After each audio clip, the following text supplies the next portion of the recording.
ఎప్పుడైతే బయట గురించి ఇట్లా అనుకున్నాడో తన గురించి పోగొట్టుకున్నాడు. ఎట్లా పోగొట్టుకున్నాడంటే దానివల్ల నేను ఘనత సంపాదిస్తానని ఎప్పుడు గర్వించాడో తన స్వరూపం తనకు గర్వస్వరూపమైంది కానీ ప్రశాంత స్వరూపం కాలేదు. చూస్తున్నా ఏదైనా ఒకటి కావాలి అంటే అవుతుంది, ఎవరింటికైనా పోయి తలుపు తట్టినట్టు కావాలి అని దాన్ని తలుపు తట్టాడు, అది పలుకుతుంది. దాంతో మాట్లాడుతూ ఉంటుంటాడు, దాంతో విషయాలు ఇస్తుంటాడు, దాంతో ఎన్ని పనులు చేయాలో చేస్తూ ఉంటాడు. అయిపోయి తన పని లేదు. కోరికలు ఎందుకు వదిలిపెట్టాలి అంటే కోరిక ఎంబడి పరిగెత్తితే తన ఎంబడి పరిగెత్తడు.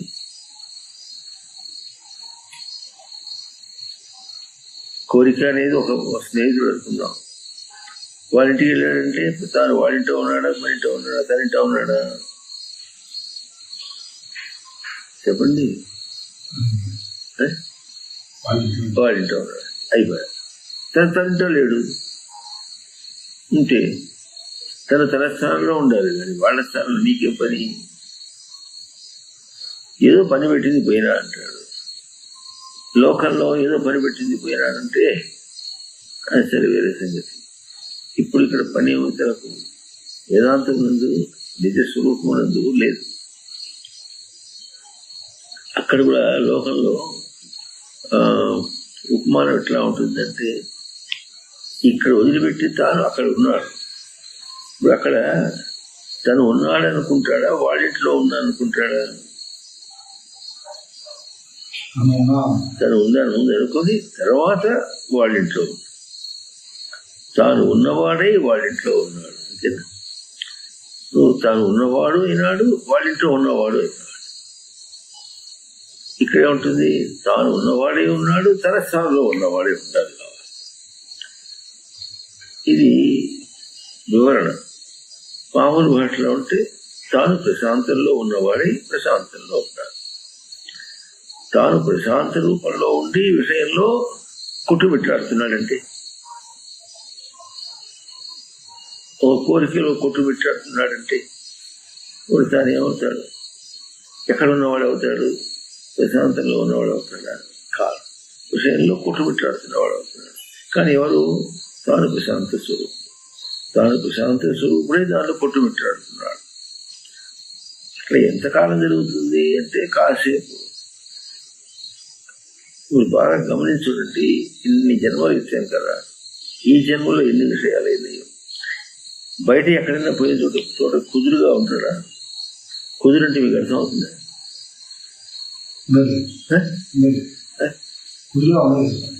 కుదురంటే అర్థమవుతుందా? కుదురంటే నిలకడ లేడు, ఎక్కడ నిలకడలేడు. ఎందుకు లేడు? ఆలోచించు. మనం ఎక్కడికైనా పోతే ఎందుకు లేదంటే అది మన ఇల్లు కాదు కనుక, అంతేనా? మన చోటు కాదు కనుక కుదురుగా ఉంటాడు. మన చోటు కాదు అంటే మన చోటు కాదు ఎందుకు వెళ్ళాడంటే లోకంలో ఆ పనుంది ఈ పనుంది వెళ్ళాడు, పని చేసుకున్నా వచ్చేసానుకుంటాడు. మళ్ళీ ఇంకో చోటు పని వెళ్ళాడు. ఇట్లా పనుల మీదే తిరుగుతున్నాడు. ఇంటికి ఎవరన్నా వచ్చి అయ్యా సుబ్బయ్య గారు ఉన్నారా అంటే ఉంటాడు, ఆయన పనుల మీద తిరుగుతున్నాడంటే చాలా బిజీగా ఉన్నాడు.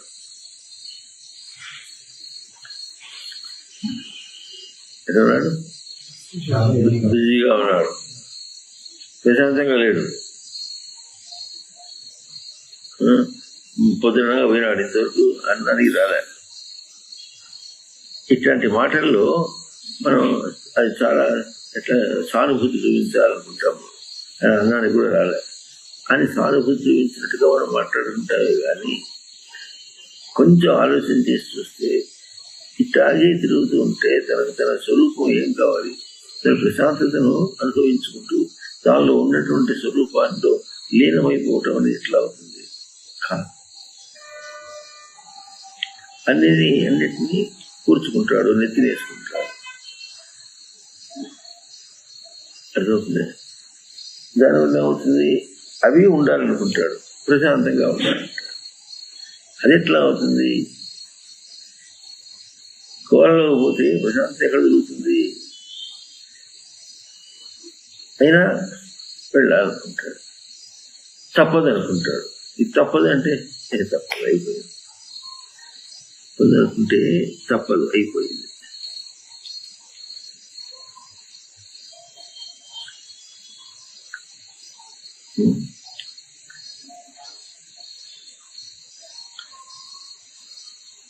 తప్పదు అనుకుంటే తప్పదు అని మనం తిరుగుతున్నప్పుడు మనం ఏమవుతున్నాం అంటే దానికి బిజీ బిజీ అంటే అర్థమవుతామే కదండి. బిజినెస్ అంటే తెలుసు మీకు. బిజినెస్ అంటే వ్యాపారం కాదు, బిజీనెస్. ఎప్పుడు బయట ఇరకాటంలో ఉంటాడు. అది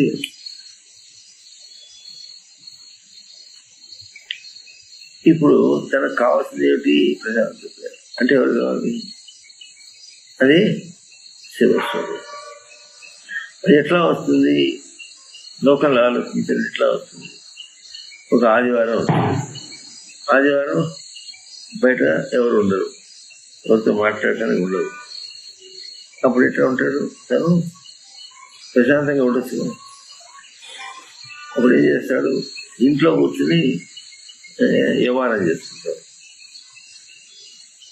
ఇంట్లో పిల్లలతో ఇంకెవరైనా బంధువులు పిలుచుకొచ్చి వాళ్ళతో వ్యవహారం చేస్తుంటారు.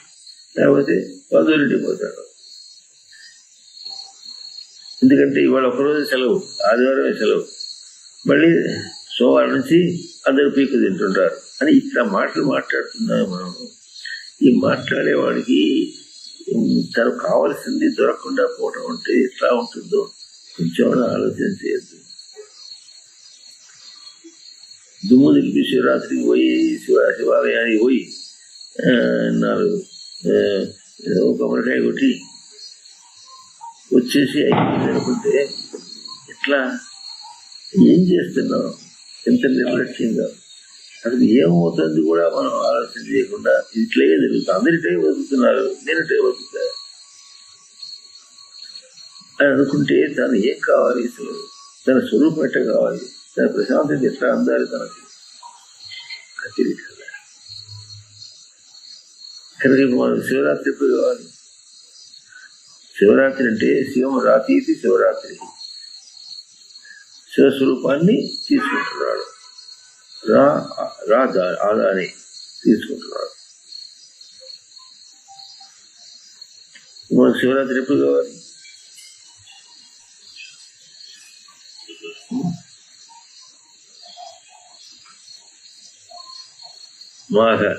మాఘమాసంలో అమావాస్యకు త్రయోదశికు ఎప్పుడో వస్తుంటుంది, అప్పుడు కావాలన్నా. మహాశివరాత్రి, మాస శివరాత్రి, ప్రతి మాసం కూడా శివరాత్రి వస్తుంది. ప్రతి నెలకు వస్తుందంటే మాసం అంటే కొరత అని అర్థం. మాస శివరాత్రి అంటే కొలిచిన శివరాత్రి అంటే శివస్వరూపాన్ని కొలిచి తీసుకోవటం అని.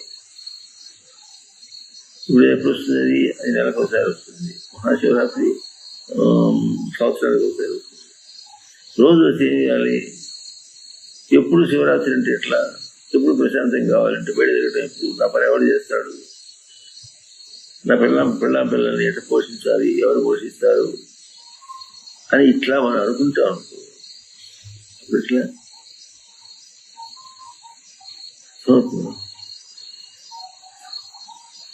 బతుకు శివుని విడిచిన బతుకు. శివ శివ శివ అనరాదా శివనామము చేదా అన్నాడు ఒక దేవులపల్లి కృష్ణశాస్త్రి గారు. శివనామం చేదైంది, ప్రశాంతత చేదైంది. కావాలంటాడు, తినలేడు. ఇతర ముందు కూర్చొని ఆకలో ఆకలో అని ఏడిస్తే అవసరం. వడ్డించా తినచ్చుగా.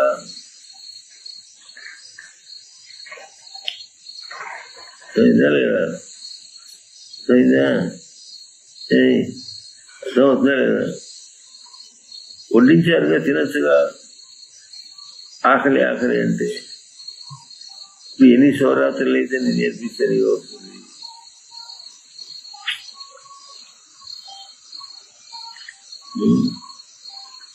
తెలుగులో 80 పైన పుస్తకాలు, మిగతా భాషలన్నీ కలిపి భాషల్లో 135 ప్రచురణలు ఉన్నాయి. 135 ప్రచురణల్లో మనం ఏదైనా ఒక్క పుస్తకంలో నీ కోరికలు నీకు ఉండొచ్చని ఉన్నదా? బయటికి పోవాలన్నదా? లేదు. ఎందుకు ఉండదు? ఇక్కడే వచ్చింది పెద్ద గోల. అందరూ అటు తిరగచ్చు అంటారు కదా, అందరూ అన్నింటినీ పోషిస్తారు. కారం వేసుకుని తింటే తప్పే లేదంటాడు. వేసి పెడతారు, అన్ని ఆశ్రమాల్లో వేసి పెడతారు. చేస్తారా? అందరు ఆశ్రమాలు వేసి పెడతారు. కారం వేసి పెడితే ఇంకేం, ఇంటికి ఇల్లు కంటే గుడి 10 కావన్నారు. ఇట్లా మనస్సు అంటే తెలుసా మీకు? మనస్సు అంటే మన జ్ఞాని అని, ఉనికిని ఎరుకలో పెట్టుకోవడం మనస్సు అంటే. ఇట్లా ఉనికిని ఎరుకలో పెట్టుకొని కారం ఇంకేమైనా బాగుంది తింటారు. ఏం పని చేయక్కర్లేదు, ఏదో పని చెప్తారు చేసుకుంటుంటే మన పని. బయటికి పోయి పని చేయాల్సిన అవసరం లేదు. జీతం భత్యం కోసం అవసరపడాల్సిన అవసరం లేదు. బాగానే ఉంది అన్నట్టుగా ఏదో ఏదో ఏదో ఏదో అన్నట్టుగా బతికితే ఎలా? ఇది ఇట్లా అని గుర్తించబడటానికి నిర్లక్ష్యం అయితే ఇక తన బతికి ఎట్లా? తన ప్రాణం ఎట్లా ఉంటుంది? ప్రాణం ఏమంటాడు? ప్రాణం అట్టిట్టడిది అంటాడు. ఏమైంది ప్రాణం? ప్రాణం ఏమైంది? అట్టిట్టాడింది అంటే తెలుసా? ప్రాణం అట్టిట్టాడింది అంటాడు. ప్రాణం అట్టిట్టాడిందంటే అనుభవం అర్థం చేసుకోండి. ప్రాణం అట్టిట్టాడింది అంటాడు. అంటే ఎట్లా ఉంటుందో మీకు లోకంలో తెలుసు కదా. మనిషి ఊగులాడిపోతుంటాడు, నిలకడ లేకుండా ఉంటాడు. ప్రాణం అంటే ప్రాణధారణి అని. ప్రాణధారణి. ప్రాణం అంటే ప్రసితం ఆనయతి. తనను ప్రశాంతతకు స్పష్టంగా చేసి పెట్టుకొని దాని ఎరుకతో ప్రవర్తించడానికి మనస్సు. మనం అన్నింటినీ పాడు చేసుకొని ప్రాణం అట్టిట్లాడిందంటే ఉనికిని మునిగేందుకు భద్రంగా ఉండడం అనేది అట్టిట్లా. అది మనకు బాగా తెలుస్తుంది, బాధగా తెలుస్తుంది. బాధగా తెలుస్తుంది. బాధగా తెలిసినప్పుడు ఏదైనా ఇది కాదు మార్గం అనుకోవద్దు.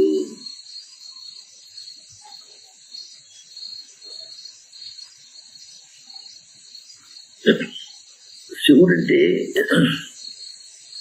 ఎక్కడో దూరాన్ని పెట్టి మాట్లాడితే ఇస్తారు. గుడికి పోయి ఏం చేస్తాడు? మళ్ళీ కొంప వస్తాడా లేదా? కొంప తెలుస్తుంది మీకు? తెలుస్తుందా లేదా? మళ్ళీ కొంప వస్తాడు. కొంపకు వచ్చాడు ఉంటాడు. శివుడు వదిలిపెట్టొచ్చాడా?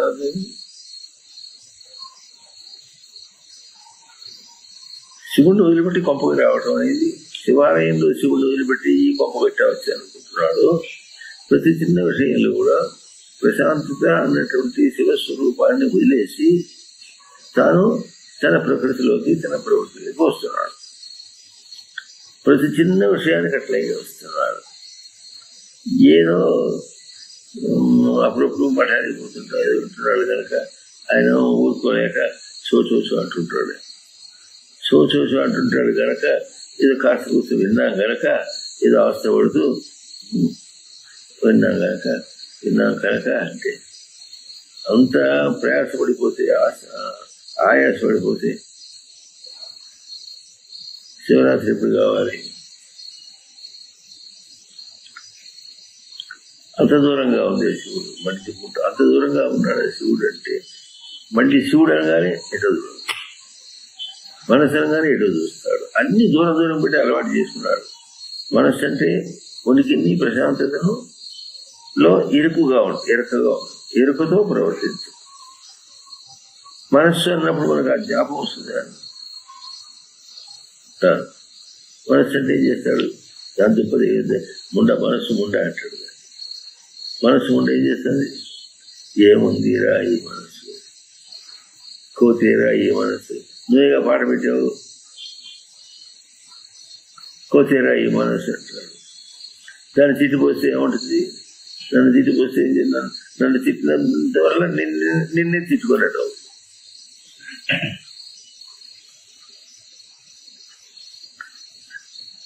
తిట్టేవారు తిట్టారు, తనే తిట్టాడు.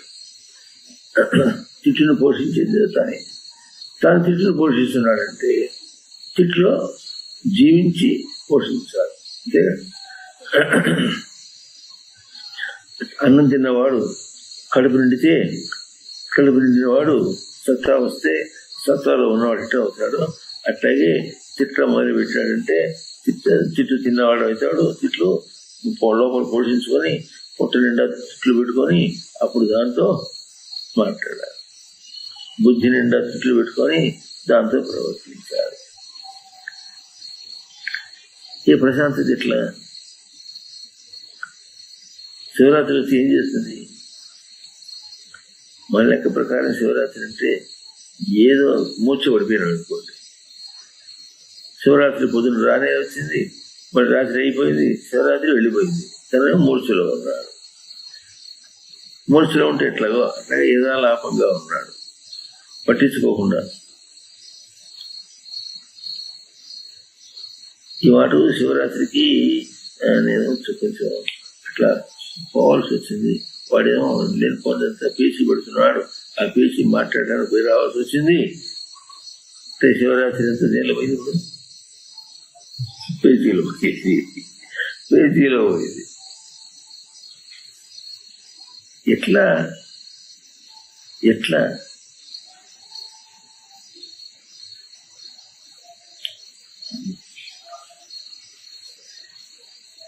పరుడై ఈశ్వరుడై మహామహిముడై ప్రాదుర్భవస్థాన సంహరణ క్రీడనుడై త్రిశక్తియుతుడై ఇంకా అంతర్గత జ్యోతి అయి పరమేష్ఠి పరప్రముఖామరాధికులకు ప్రాపింపరాకుండు దుస్తర మార్గంబున తిరిచర్యల్లో హరికి తత్వార్థినై వృక్కేదా అన్నాడు. హరియో హరుడు అంతే తేడా. హరి అన్నా తీసుకోవటం, హరుడునా తీసుకోవటమే. హరతీతి హరి, హరతీతి హర. హరి హరుడే, హరిని అంటే తీసుకోవటం. ఇప్పుడు హరి అంటే హరుడు అంటే మనల్ని హరుడు తీసుకుంటున్నాడా, హరుని మనం తీసుకుంటున్నావా?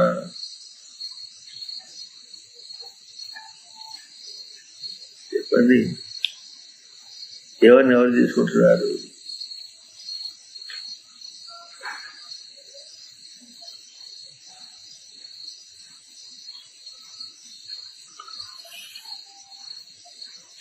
మనల్ని ఏమో శోధన చేసి ఇస్త్రీ బట్టి పడదామని తీసుకుంటున్నాడు ఎవరు? హరుడు. మనమేమో హరిని తీసుకుంటున్నాం బాధగా తీసుకుంటున్నాం.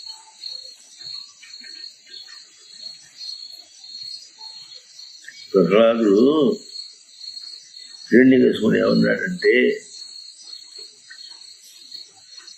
తండ్రి నాకంటే హరిని నీవే ఎక్కువగా స్మరిస్తున్నావు అన్నాడు.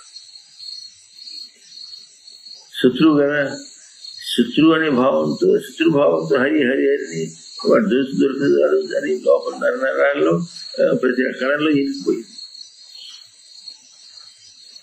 నేను మిత్రభావంతో తీసుకుంటున్నాను.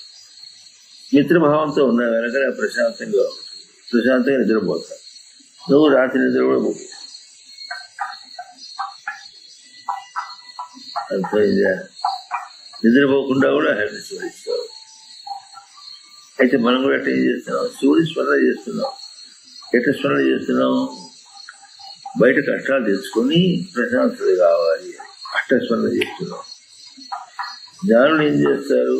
బయటంతా వదిలిపెట్టేసి ప్రశాంతత తన దగ్గరే ఉందని ఆలోచిస్తారు, వాళ్ళు తీసుకుంటారు. ఇది లోకంలో చాలా విశేషంగా ఉంటుంది. లోకం అంటేనే అది. బయటంతా తిరిగాడుతూ స్వామి ఏదో పోసుకోవాలనుకుంటారు కదా, అప్పటికి మనకు శివస్వరూపం అంటే నిర్లక్ష్యం, అంటే తన ప్రశాంతత ఎందు నిర్లక్ష్యం, తన శ్రేయస్సు ఎందు తనకు నిర్లక్ష్యం, తన బాగు ఎందు తనకు నిర్లక్ష్యం. మనిషి ఏమనుకుంటాడు, ఉంటాయా పరిగెత్తారు, పని ఉంది, వాళ్ళ వసతి అంటాడు.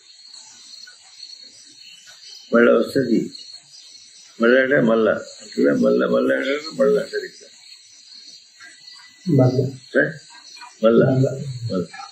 మళ్ళా వస్తుంది థీ అన్నది ఇక్కడ, థీ అనేది అక్కడ, మళ్ళా వస్తుంది అంటాడు తెలంగాణలో. ఇక్కడ మళ్ళా వస్తా, ఇంకా మళ్ళా వస్తాలే అంటాడు. అది ఇట్లా మళ్ళీ వస్తా అంటే ఎవరిని నిర్లక్ష్యం చేస్తున్నావు చూసుకొని, ఎవరో శివుడిని నిర్లక్ష్యం చేస్తున్నావు అనుకుంటున్నాడు. ఈ మాట బాగా జ్ఞాపించుకోవాలి. మళ్ళీ చెప్పుకుంటున్నాను చూడు, ఒక పదం వాడామంటే ఆ పదమును మనం ఎట్లా గ్రహిస్తున్నాం అట్లా వాడాలి. శివస్వరూపాన్ని మనం ప్రశాంత స్వరూపంగా గ్రహిస్తున్నాం. అది మనకు తెలియదు అనుకో, అంటే శివుడే కావాలంటూ అప్పుడు ప్రశాంతతను వదిలిస్తున్నావు. శివుడంటే ప్రశాంతతను గుర్తించి శివుడే కావాలంటే ప్రశాంతత కావాలంటే దానికి కట్టుబడి ఉంటాడు.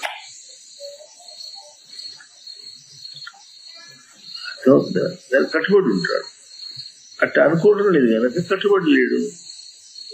ఇప్పుడు ఎవరికి కట్టుబడి ఉండాలి? శివుడు కట్టుబడి ఉండాలా, తనకు కట్టుబడి ఉండాలా? తనకి కట్టుబడి ఉంటాడు. నిగ్రహం అంటే తెలిసిన, నిగ్రహం అంటే తనకు తాను కట్టుబడి ఉంటాడు అర్థం. అబ్బా నిగ్రహం నియమాలు చేయాలంటే చాలా కష్టం. శ్రీకృష్ణ మఠంలో ఆయన గుర్తుపెట్టిన వస్తుందిగా ఒక పట్టాన్ని గుర్తుపెట్టారు అంటుంటాడు మాట.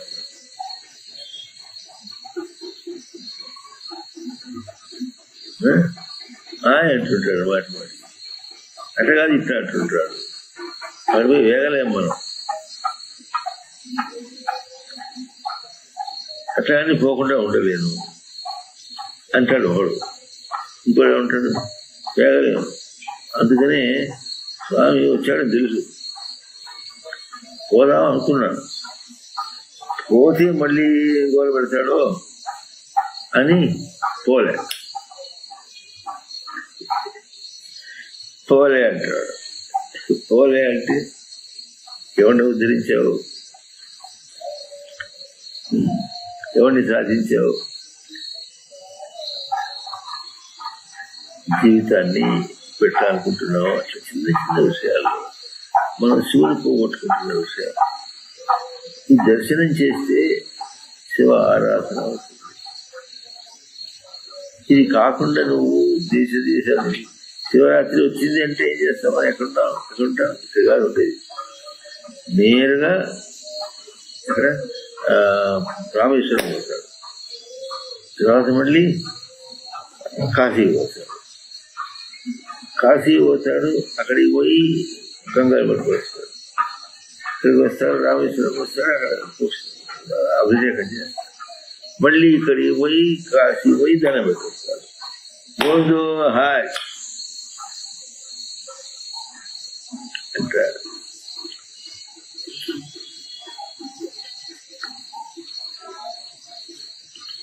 మనకు శాస్త్రము చాలా విశేషంగా చెప్తుంది. దాన్ని మనం పిచ్చి పిచ్చిగా చేస్తాం. కూడా మరి ఇట్లా ప్రవర్తిస్తాం కనుక మనకు మనల్ని శోధన చేసేది శివస్వరూపమా, ప్రకృతి స్వరూపమా? అర్థమైందా? శోధన చేయటం అంటే తెలుస్తున్నా, శోధన చేయటం అంటే కిలికి చూడటం అన్నమాట. అంటే ఇప్పుడు మనం ప్రశాంతత కావాలని దేశం అంతా తిరుగుతున్నాం. ఇప్పుడు ప్రశాంతత శోధన చేస్తుందా? ప్రశాంతత శోధన చేయటం ఒక తీరు. ఇంకోటి ప్రశాంతత కావాలని చెప్పేసి బయట తిరుగుతున్నాం. బయట తిరుగుతుంటే అవన్నీ శోధన చేస్తాయి. మరి నా దగ్గర ఎందుకు వచ్చావంటే అంటుందే లేదా? బుద్ధి గట్టి తిని వచ్చా అంటుంది, అంటుంది. పోతాడు. అదే అంటుందా, లేకపోతే తానే తెలియకుండా లేనిపోని పెట్టుకుందా అనుకుంటాడా? ఏం తెలియకుండా మొత్తానికి తానే అనుకున్నాడో మరి అదే అన్నదో అది ఏం తెలియకుండా ఏం చేస్తున్నాడు? తిరుగుతాడు, మళ్ళీ వచ్చేస్తాడు, తిరుగుతాడు, మళ్ళీ వచ్చేస్తాడు, తిరుగుతాడు, మళ్ళీ వచ్చేస్తాడు. ఎక్కడ నిలకడ ఉండదు. అదే అటువంటి వాడికి ఎట్లా ఉంటుంది? శివాంశం అయినటువంటి ప్రకృతి దీనంటారు. శివాంశం అంటే తెలిసిందే, శివుని యొక్క అంశం అన్నమాట. అంశం అంటే భాగం. శివాంశమైనటువంటి ప్రకృతి తనను శోధన చేస్తుంది. ఒక పక్షం శివాంశమైనటువంటి ప్రకృతి శోధన చేస్తుంటుంది, ఇంకొక వైపు శివాంశం అంటే ఒకవైపు ప్రశాంతత మనకు మన్ని ఏం చేస్తుంది? ఒరే ప్రశాంతత ప్రమాణంగా పెడుతుంది, పెట్టి నీకు అందలేదు అంటుంది. వాడు ఏం చేస్తాడు? అందలేదని వాడు గుర్తిస్తుంటాడు. అంటే ఎవరి వాళ్ళు గుర్తించారు? చిన్న ఉదాహరణ చేయండి. ఇంట్లో పిల్ల ఉన్నారనుకుంటే ఎక్కడికి పోయినా ఉన్నట్టుగా తిరిగి వస్తాడు, అంతేనా? ఎవరు లేకపోతే ఎక్కడికైనా క్యాంపు పోయినాడు, 4 రోజులు క్యాంపు పోతే ఎక్కడ ఎట్లా ఉంటుంది? అక్కడ పిల్ల అక్కడ లేరు కనుక బయట తిరుగుతాడు, ఎక్కడో చూస్తాడు, మళ్ళీ తింటాడు, పడుకోవాలంటే ఇంటికి వస్తాడు. పిల్లలు కోసం రావడు, అక్కడ ఎక్కడో ఉంటాడు, రూమ్ తీసుకున్నాడు, పడుకోవడం కోసం వస్తాడు, కానీ పిల్లల కోసం రాడు. ఇక్కడ ఏమొస్తాడు? ఇంటికి పోతాడు, పిల్లలతో ఉంటాడు. తిట్టినా తిమినా గయ్యాడి పిల్లమైనా ఇంటికి పోతే అన్నం పెట్టదు, అన్నం పెడుతుంది, తింటాడు, కాసేపు పోటాడితే అప్పుడు తోస్తుంది మనిషి, తర్వాత నిద్రపోతున్నాడు. బయట తిట్లు కాకుండా ఇంట్లో పిల్లలు కూడా తిట్లు తినాలి, తినేసి కొడుకు తిరుగుతాడు. అంటే ఏం చేస్తున్నాడు? ఎందుకోసం తిరుగుతాడు? ఎవరికోసం తిరుగుతున్నాడు? దీనివల్ల అర్థం ఏమిటంటే దాన్నే ఏమంటారు? ప్రశాంతత అన్నటువంటిది మనకు మన్ని ఇట్లా ఉండి ప్రమాణంగా ఉండి కొలుచుకునేటట్టుగా ఉండి చేస్తుంది. ప్రకృతి ఏం చేస్తుంది? నిన్ను వేరే విధంగా కొలిచి ఇట్లా ఎందుకు మనకు వస్తావుగా, నువ్వు తిరుగుతున్నావు ఎందుకోసం? ప్రశాంతత కోసం తిరుగుతున్నావు కదా, ప్రశాంతత కోసం దేశాలు ఒకటి తిరుగుతావు ఎందుకురా అని ప్రకృతి కూడా మనని చేస్తుంది. ప్రకృతి కూడా మనని శోధన చేస్తుంది అన్నమాట. దీన్ని ఏం చెప్పారు? ఆ ప్రకృతియే పార్వతి అన్నారు. అట్లా ఎందుకు అన్నారంటే పర్వతరాజపుత్రి పార్వతి అన్నారు. అట్లా ఎందుకు అన్నారంటే అర్థం అది. ఒక పర్వతరాజపుత్రి అంటే మనుషులకి కూతురు ఉంటారు అనుకున్నాం, పర్వతాలు కూడా కూతురు ఉంటారా అన్నట్టు.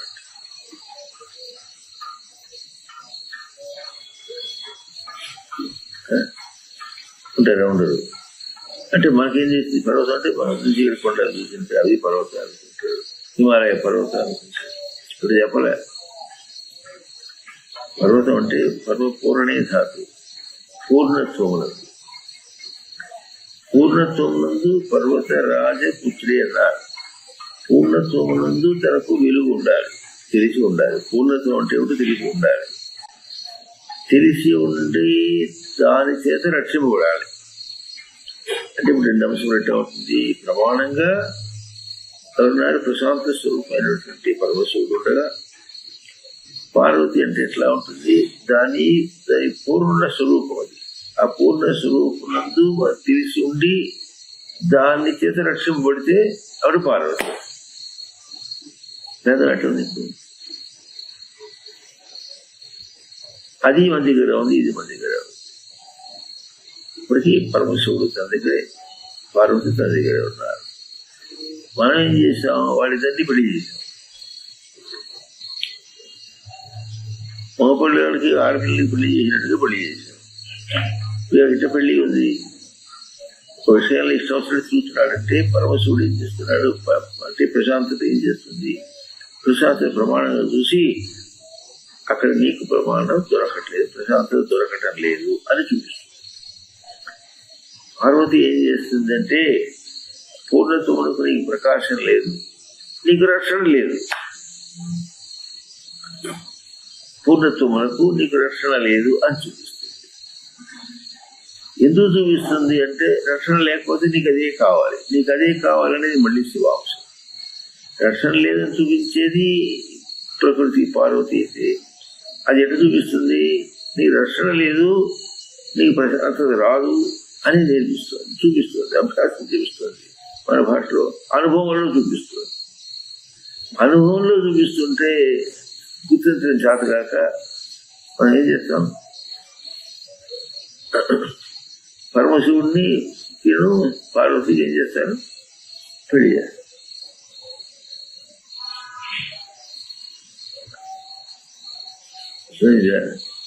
పెళ్లి చేస్తారు. పెళ్ళి అంటే మనం అనుకున్నట్టు పెళ్లి. ఆ పెళ్లి చేస్తే మళ్ళీ వాళ్ళకేమో ఇద్దరు కొడుకులు పుట్టారు. ఆ ఇద్దరు కొడుకుల్లోనేమో ఒకడేమో తీరు, ఇంకోటి ఇంకో తీరు. మనకు కూడా ఇద్దరు కొడుకులు ఉంటే వాడు ఒక తీరుగా ఉంటాడు, ఇంకో తీరు ఎట్లుంటాడు, వాళ్ళు కూడా ఒక తీరు ఉంటాడు. కానీ వాళ్ళని మళ్ళీ దేవుళ్ళు అంటారు.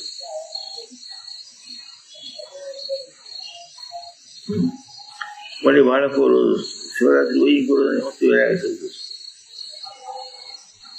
వినాయకుడు గుళ్ళో చాలా ఉంటాయి.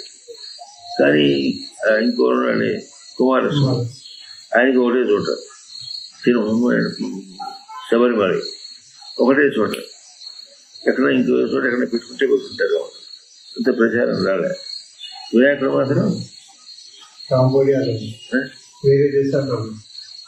ఎవరు కుమారస్వామి వేరే దేశాల్లో ఉంటాడు. కాంబోడియా అక్కడ ఉంది ఆలయం. పెద్ద విగ్రహం. ఏ దేశం అది? కాంబోడియా దేశం అది. సరేలే. అయితే ఎంత పెద్ద విగ్రహం అయితే అంత పెద్ద దేవుడు, చిన్న విగ్రహం అయితే చిన్న దేవుడు. ఇట్లా మనం అంతా దేవుళ్ళతో ఆటలాడుకుంటున్నాడా, తన బతుకుతో ఆడుకుంటున్నాడా తెలియాలి. దేవుళ్ళతో ఆడుకుంటే అది తన బతుకుతో ఆడుకుంటుంటాయి. దేవుణ్ణి ఆరాధన చేస్తే తనకు ఆరాధన అవుతుంది. ఆరాధన అంటే పొద్దున్నే లేచి ఇంత పెట్టుకొని పూలు కోసి తీసుకొచ్చి అంత విగ్రహం శుభ్రం చేసి పూలు అక్కడ పెట్టి మొక్కితే చేశాడు. మరి ఇది మొక్కుబడిగా చేశాడా, బయట పనిగా చేశాడా, లోపల తను శోధన చేసుకునేట్టుగా చేశాడా, ఎట్లా చేశాడు?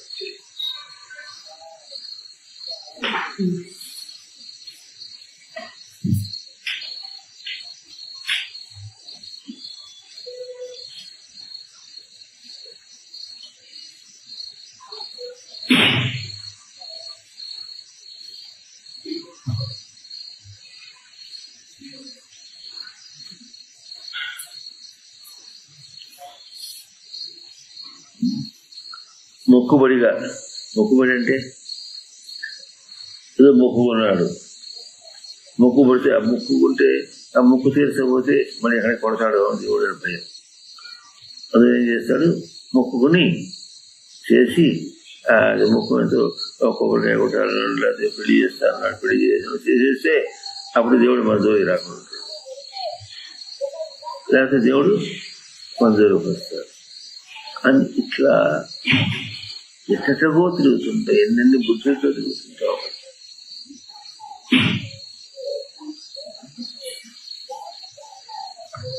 ఎన్నెన్ని బుద్ధులతో తిరుగుతుంటాము. ఇదంతా దీనికి రెండు అంశాలు చూపించారు. ఒకటేమో పరమశివుడు, ఇంకోటేమో పార్వతి అన్న. వాళ్ళిద్దరికి పెళ్లి చేశామంటే ఏం చేశాము? లౌకికంగా పెళ్లి కళ్యాణం చేశామంటే వాళ్ళిద్దరినీ లౌకిక దృష్టితో చూసాము. అట్లా కాకుండా నిజ స్వరూపంలో అంటే ఒక పక్షమేమో ప్రమాణం తనను శోధన చేస్తుంది, ఇంకో పక్షమేమో తన ప్రవర్తన తనను శోధన చేస్తుంది. అర్థమవుతుంది. ఇప్పుడు ఏమనాలి? నమశివాయ అంటే ప్రశాంతతకు ఒదిగి ఉంటా. నేను అనలేదు అంటే గురు నమశివాయ అన్నా, అనమన్నారు కనుక అన్నా. ఎవరన్నారు అనమని? నమస్కారం. ఎవరైనా ఉన్నారు? పెద్దలు అన్నారు, మీ పోటీ గురువులందరూ అన్నారు కదా. అర్థం ఉండదురా అంటానికి.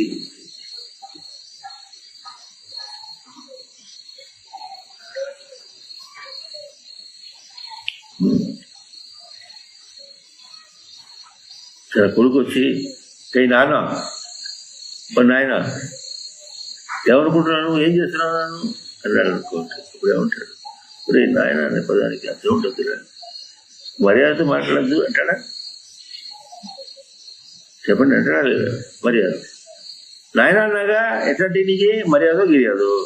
నాయన అన్న సరిపోదు అంటే అంటే దేవుడా అంటే మర్యాద ఉండదు. ఎందుకు ఉండాలి? మర్యాద అంటే మర్యాద కాదు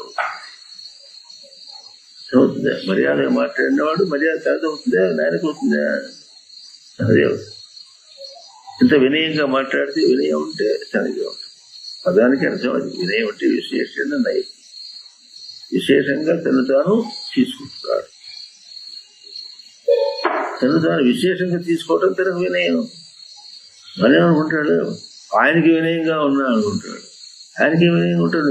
దేనికి ఏది చేయలేము, దేనికోసము ఎవరిని చేయలేము. పరమశివుడి కాదు, పార్వతి కాదు, ఇంకా నారాయణుడు కాదు, లక్ష్మి కాదు, ఎవరికి నువ్వు వినయంగా ఉంటున్నావు కాదు. వినయం వచ్చింది తానే. నమ శివాయ అన్నాడు. శివుడి కొరకు నమస్కారం అన్నాడు. శివుని కొరకు నమస్కారం అంటే శివుడికి నమస్కారం బారేశా, దండం బారేశా అనుకుంటాడు. నమస్కారం అంటే ఒదిగి ఉండడం. శివుడి కొరకు ఒదిగి ఉన్నాడంటే ఆయన కోసం నేను ఒదిగి ఉండేది ఏంటి అర్థం ఉంది. శివుడు అంటే ప్రశాంతత కోసం, ప్రశాంతత కోసం ఒదిగి ఉన్నా అయిపోయా. ఇట్లా అర్థం చేసుకుంటే అర్థం అవుతుంది. చెప్పండి, ప్రశాంతత కోసం ఒదిగి ఉన్నా. చెప్పండి, గట్టిగా చెప్పండి. ఒదిగి ఉన్నా, అది నమశివాయ. అది తెలిసి ప్రశాంతత ఎవరి స్వరూపం తనకు కావాలి అంతేనా? అది శివుడి స్వరూపం, ఇంకో ఎల్లయ్య పుల్లయ్య స్వరూపం తనకు కావాల్సింది. తనకు ప్రశాంతత కావాలంటే అది శివుడు. లేకపోతే శివుడు ప్రశాంతత సహా శివుడు పురుషకానికి లేచిపోయాడు. ఇది తరచి చూసుకోవటం ఉంటారు. తరచి అంటే ఇది పై మాటలతో కాదు, మంత్రాలతో కాదు, ఇంకా పై బతుకులతో కాదు, లోకంలో ఉన్నటువంటి భోగాలతో కాదు, పై మాటలతో కాదు, పై లోకంలో భోగాలతో కాదు, పై మాటలతో పై మంత్రాలతో దేవుణ్ణి కాదు. దైవం గురించి ఆలోచన చేసినా కూడా పై మాటలు కాదు, లోకంలో బతికినా కూడా పై బతుకాలి. ఆ రెండింటికి ఎటువంటిది ఉందంటే బ్రతుకు తనది, దైవం అనేది బయటగా ఉంటే, తన బతుకు దైవం కంటే వేరుగా ఉంటే అప్పుడు తనకు కాదు. దైవం అంటే తెలుసా మీకు? దైవం అంటే తాను ప్రవర్తించి తను తాను శోధన చేసుకోవడం, శుద్ధి చేసుకోవడం దైవం. దేవుడు క్రీడాలు తను తాను శుద్ధి చేసుకోవడం దైవం. దేవుడు ఎక్కడ ఉన్నాడు? దైవారాధన అంటే తను తాను శుద్ధి చేసుకున్నందువల్ల తన స్మృతిలో తాను ఎదుగుతాడు, తన దగ్గర తాను ఎదుగుతాడు. ఇది దైవారాధన అంటే. అంటే ఎట్లా ఉన్నాయంటే మన బతుకంతా బయట తిరిగేది కానీ దేవుడి నుంచి తిరిగినా బయట తిరిగినా కూడా అంత బయట అర్థంతో తిరుగుతున్నాం మనం. బయట అర్థం కాదు, ఏది బయట అర్థం కాదు, తన దగ్గర అర్థం. ఎప్పుడు అర్థం? అప్పుడే. ఇప్పుడు బయట అర్థంతో ప్రవర్తిస్తున్నావా, నీ అర్థంతో బతుకుతున్నావా, ప్రవర్తిస్తున్నావా?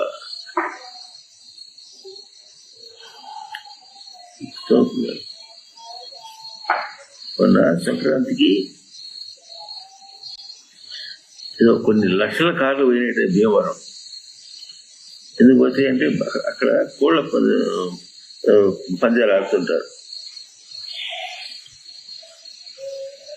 ఒకరికి బాగా డబ్బు పందాలు పెట్టి ఆడుతుంటారు, లక్షల్లో పెట్టి ఆడుతుంటారు. ఇక వాళ్ళకి శివరాత్రి ఎక్కడ వస్తుంది?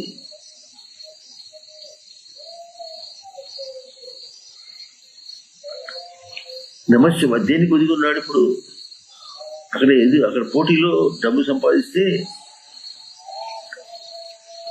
కోళ్ళ పందాలతో అంటే కొంతమంది ఏం చేస్తారు, చీట్ల ప్యాకలు పెట్టుకుని ఆడుతుంటారు. చీట్ల ప్యాకలతో ఆడుతుంటే తన బుద్ధితో ఆడతాడు. తన బుద్ధి తెలివి లేక వాడాడు మొత్తానికి, ఏదో తన తెలివితో పోవచ్చు. కోళ్ల పందాలతో పెడితే ఎట్లా ఉంటుంది? ఆ కోళ్ళు కొట్టుకుంటుంటే దాని కొట్టుకుంటుంటే తన లక్షణం పందెం పెట్టి ఆడితే, నీ లక్షణ పందానికి ఆ కోళ్ళు తెలుసాలంటే నీ తెలివి కాదు, ఆదాయం తెలుసాలంటే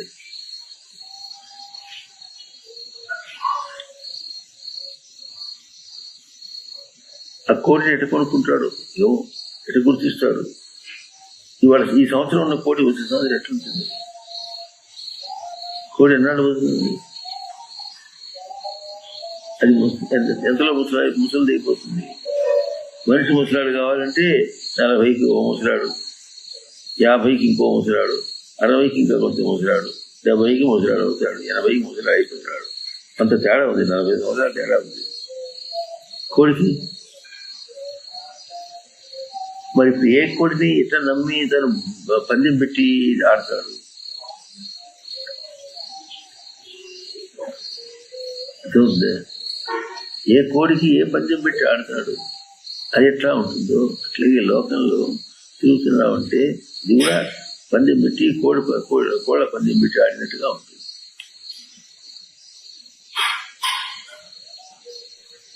ఒకసారి పోయిన మాట సంక్రాంతికి భీమవరం పోయినాం.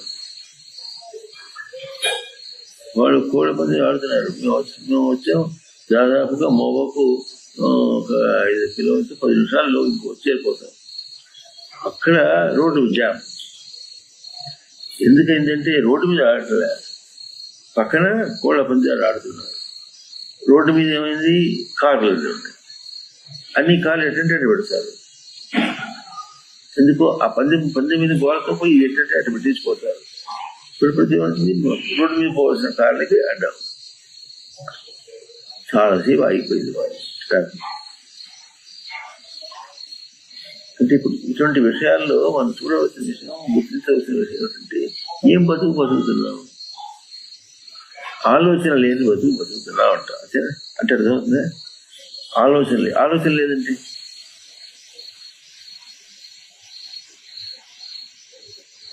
ఆలోచన అంటే ఏమిటి చెప్పగలుగుతారా మీరు?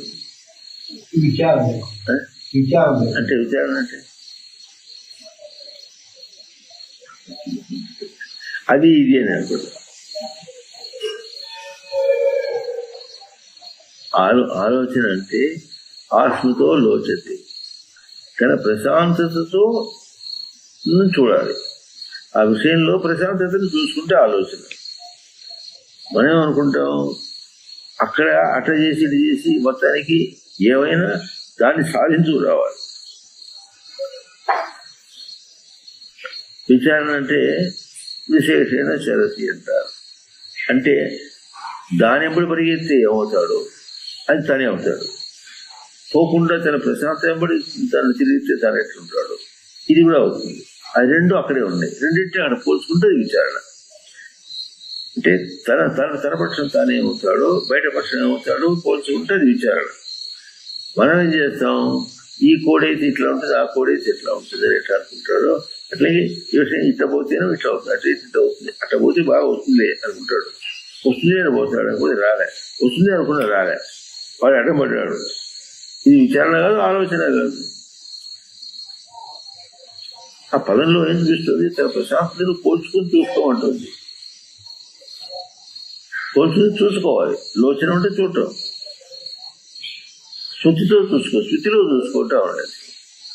ఇప్పుడు శృతిలో చూడటంలే, ఏం చేస్తున్నాడు, అక్కడ దాన్ని నెత్తిలో కూర్చున్నాడు, ఇక్కడ నెత్తిలో కూర్చున్నాడు. ఇటు చేసి ఎట్లా వస్తుంది, అటు చేసి ఎట్లా వస్తుంది, ఇంకోటి అంటుంది దాన్ని నెత్తిని చూస్తాడు. 10 నిమిషాలు చేస్తాడు, 10 నెత్తిలో కూర్చుంటాడు. దానివల్ల ఇట్లా అయింది అంటాడు. చివరికి ఏడుస్తాడు, చివరికి ఓడిపోయినాను అంటాడు. లేకపోతే గెలిచాను చూసుకో, నేను గెలిచాను చూసుకొని ఎప్పుడు గడిపిస్తాడు. ఓడిపోయినా అవతల వాడు ఏడుస్తాడు. అంతేనా? వాడిని ఏడిపించాడు. ఇప్పుడు తన సంతోషమే, తను గెలిచాడనే సంతోషం ఒకటి, వాడిని ఓడించాడని ఇంకో సంతోషం. ఏమిది ఇది కూడా కోడి పందాలు లాంటిది, గుర్ర పందాలు ఇంకోటి.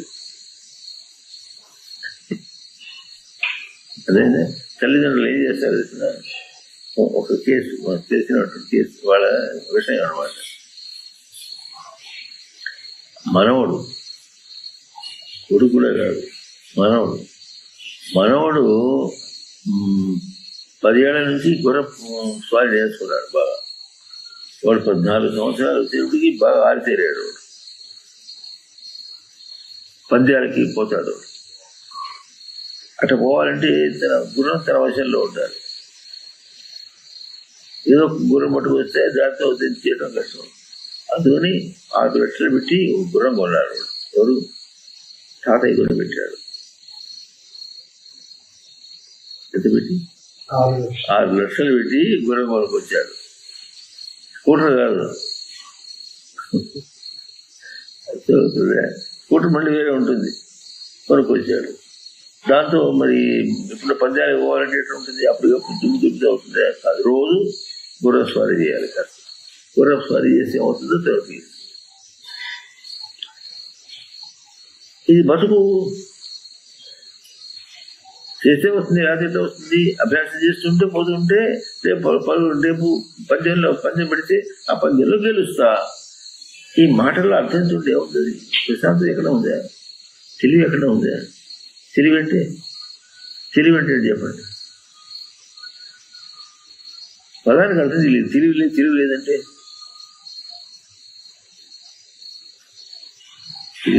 తెలిసి లేడాలి. తెలిసి ఉండుట తెలివి. అర్థమైందా? తెలిసి ఉండాలి. తెలియకపోతే ఏమవుతాడు? తెలివి లేకపోతే ఇట్లా మోసపోతాడు అంటాము. తెలిసిలేడు. ఏం తెలిసిలేడు? తానెవరు? తను ఎట్లా ఉంటే తను కుదురుగా ఉంటాడో తనకు తెలిసి ఉండాలి. తెలిసి ఉంటే చేస్తాడు.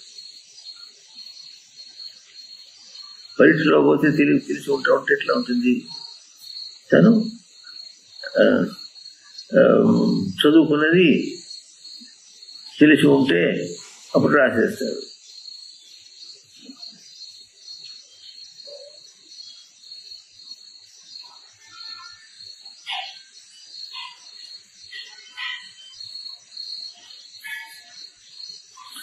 తెలిసి ఉంటే రాస్తాడు, తెలియకపోతే రాయలేదు. అంతే. తెలివి అంటే ఏమిటో అనుకుంటాడు. తెలివి అంటే నీకు తెలివి లేదురా అంటే నీకు ఉందిలే తెలివి అంటాడు వాడు. అది ఏమిటో తెలిసినట్టు ఆ తెలివి అంటే ఒకటి తెలిసినట్టు మాట్లాడతాడో తెలియనట్టు మాట్లాడతాడో తెలియదు. ఇక శివరాత్రి ఎట్లా కావాలి? ఆయన ఎవరో వైష్ణవుడు తెలుగు శివుడు తీసి అవతల పారేయమంటే ఆయన దృష్టిలో మాట్లాడాడు. శివుడు అంటే ఎవడో తెలియదు, నారాయణ అంటే తెలియదు. శివభక్తుడు కాదు నేను, శివుడు తీసేయాలి, నేను నారాయణ భక్తులు అంటాడు అని అన్నాడు. జరిగింది.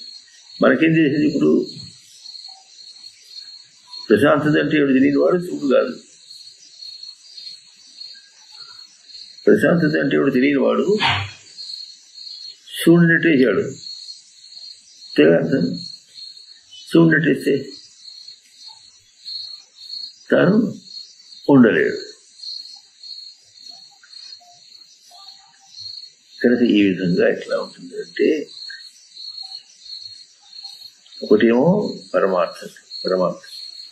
పరమార్థంలో మనం చేసే ప్రయత్నం కూడా మనకు అర్థం కావట్లేదు.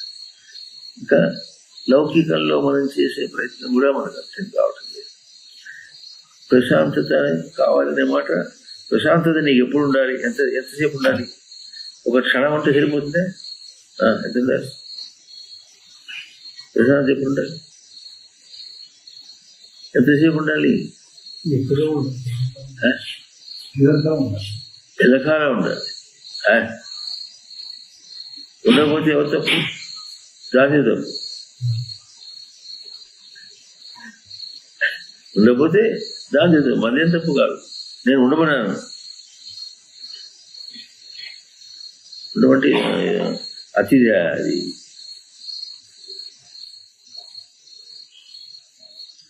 ఇంటికి కూతురు వస్తే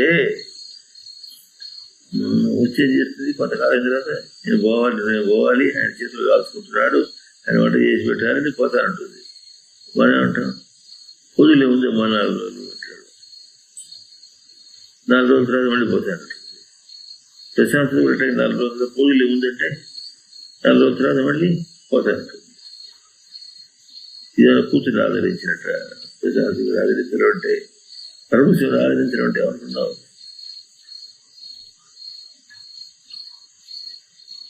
శివపాదము మీద నీ శిరస్సును ఉంచరాదా అన్నాడు.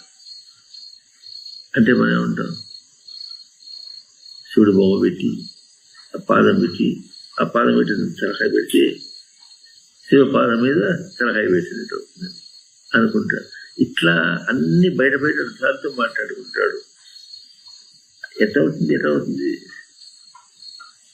శివపాదం మీద పెట్టారంటే శివాలయానికి పోతే శివాలయంలో శివుడి యొక్క విగ్రహం ఉంటుందా తెలుసా? ఉంటుందా? లింగం ఉంటుంది. అదేంటి మరి విష్ణు ఆలయానికి పోతే విష్ణు యొక్క విగ్రహం ఉంటుంది. ఇదేమో లింగమే ఉంటుంది. లింగి కదా అన్న ప్రవర్తన. శివుడంటే లింగ స్వరూపం, ప్రవర్తనా స్వరూపం. ప్రశాంతత అనేది ప్రవర్తనా స్వరూపం. అది ప్రవర్తనా స్వరూపం కనుక దాని తలకాయ దాని పాదములకు శిరస్సు అంచారంటే, పాదములంటే పాసిపోయినటువంటి పగుళ్ళు వచ్చినటువంటి కాళ్ళని అర్థం కాదు. ప్రశాంతతను ఎట్లా పొందాలో దాని ఎందు ఏం చేయాలి? శిరస్సు పెట్టాలి. శ్రేతి స్వాంగి, అది తనకు అంగం, తన ప్రవర్తన, తన స్వరూపం అని గుర్తించినటువంటి దాన్ని పెడితే అప్పుడు శివపాదం మీద శిరస్సు పెట్టినట్టు.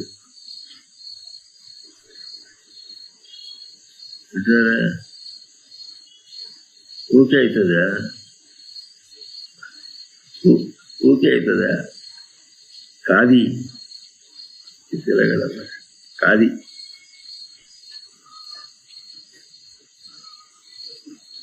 తమాషా ఏం కాదు. చదువుతుందా? కనుక బతుకుని దేవతల్ని దూరంగా పెట్టి బతకద్దు. దూరంగా చూసుకుంటూ ఆటాడుకోవద్దు. బతుకు తనదే, దేవత తన స్వరూపమే, తను ప్రవర్తించి నిలుపుకున్న స్వరూపం. మంత్రాలన్నీ తన ప్రవర్తనే చెప్తున్నాయి. ఎటువంటి ప్రవర్తనలో తన స్వరూపం అవుతాడో తెలుస్తుంది. చూడండి, అల్లరి పెడతాడు అనుకోండి, తన ప్రవర్తన తన స్వరూపం కాదు. కోపగించుకుంటాడు అనుకోండి, తన ప్రవర్తన తనది కాదు. అసూయపడ్డాడు అనుకుంటే తన ప్రవర్తన తనది కాదు. కుళ్ళు పడ్డాడు అనుకోండి, కుళ్ళు బుద్ధి పెట్టుకుంటే తన స్వరూపం కాదు. అట్లా ఏం చేస్తుంది? ప్రతిదీ కూడా తన స్వరూపం కానట్టుగా ఉండి తనకు మానసిక ఆందోళన అంటాడు. మానసిక ఆందోళన అంటే అయ్యో మానసిక ఎట్లెట్లాగా ఉంది అంటాడు. కాదు, దాని పదం అర్థం చేసుకుంటే ఉంటుంది. మానసిక ఉంటుంది. మనసు అంటే ఏం చెప్తున్నాం మనం? ప్రశాంతతను ఎరుకలో పెట్టుకోవడం. ఇప్పుడు మానసిక ఆందోళన అంటే ప్రశాంతతను ఎరుకలో పెట్టుకోవడంలో ఆందోళన అయిపోయింది. అప్పుడు తెలుస్తుంది, అప్పుడు ప్రశాంతత ఎవరు తెలుస్తుంది. దాని పదం అంటే పెట్టి శివుడు అంటుంది. అవులే, శివుడు అనేది నా కొడుకు పేరు కూడా శివుడే అంటాడు. నా కొడుకు కూడా శివుడే అంటాడు. ఏమంటాడు? నా కొడుకు కూడా శివుడే అంటాడు. పేరు పుట్టిన అంత శివుడు అవుతాడా? ఎట్లా అంటే ఈ వాటల్లో మనం ఏం పోగొట్టుకుంటున్నామో తెలియాలి. సూటిగా ఏం పోగొట్టుకుంటున్నాం? దైవారాధన పోగొట్టుకుంటాం, తన ఆరాధన పోగొట్టుకుంటాం. దైవం అంటే ఎవరు తెలుసుకోవడం పోగొట్టుకుంటున్నాం, తనంటే ఎవరు తెలుసుకోవడం పోగొట్టుకుంటాం. ఇది మనం చేసేది, మన నిత్య కృత్యం అది. అన్నం తింటాలే, దైవం అంటే ఎవరు తెలుసుకోకుండా ప్రవర్తిస్తున్నాం, తానంటే ఎవరో తెలుసుకోకుండా ప్రవర్తిస్తున్నాడు. నిద్రపోవటంలే, దైవం అంటే ఎవరు తెలుసుకోకుండా ప్రవర్తిస్తున్నాడు, తానంటే ఎవరో తెలుసుకోకుండా ప్రవర్తిస్తున్నాడు. మరి ఉద్యోగానికి పోతున్నా అనుకుంటున్నాడు, ఉద్యోగానికి పోవటంలే,